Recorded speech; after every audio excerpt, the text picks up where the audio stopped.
حاجی صاحب جی حاجی صاحب په مزدلفه په خسته میدان باندې په خسته زمکه باندې جناب د احرام حالت کې جواری کوي جواری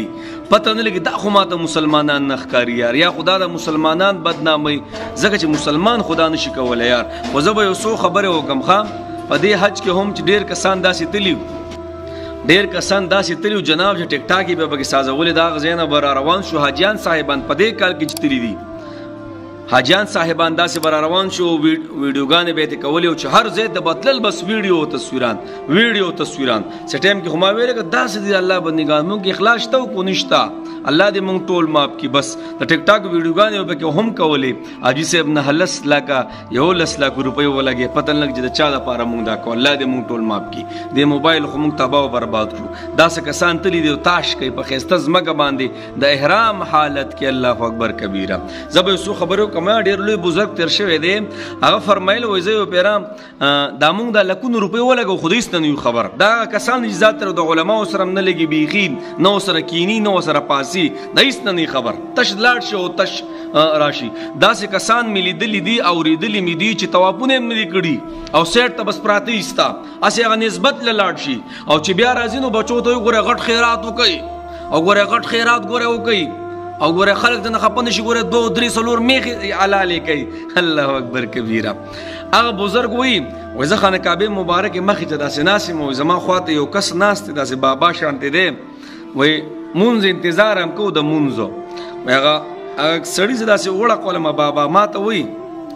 بابا نو خینګو داسې ما ته وایي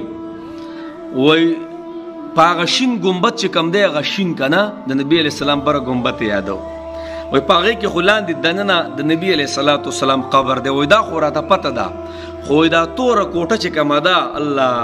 خانه کعبه مبارکه یې ورته یادوله وایي په دې کې دننه د چا قبر دی نو ما سوچ کو چې خدایه پاک حاجي صاحب تا به څومره پیسې لګولي ته به د کم ځای نه راغلی او تا ته دا پته نشته چې په دې کې دننه چا قبر دی دا قبر دی که نه داسې ګیر چاپېره کوټه ده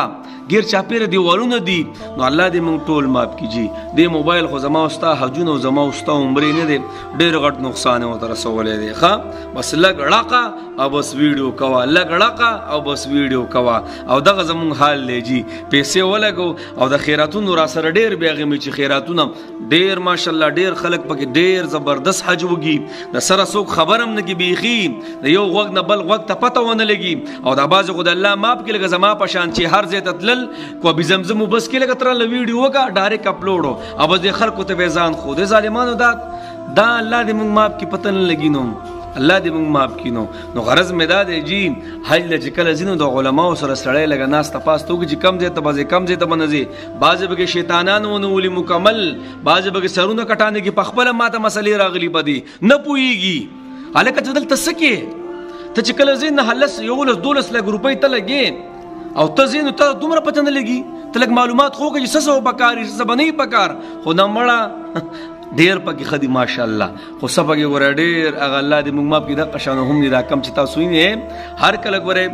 چې عمل نه که نه کو علم درچ او عمل نه نو خبره ورانه نه بس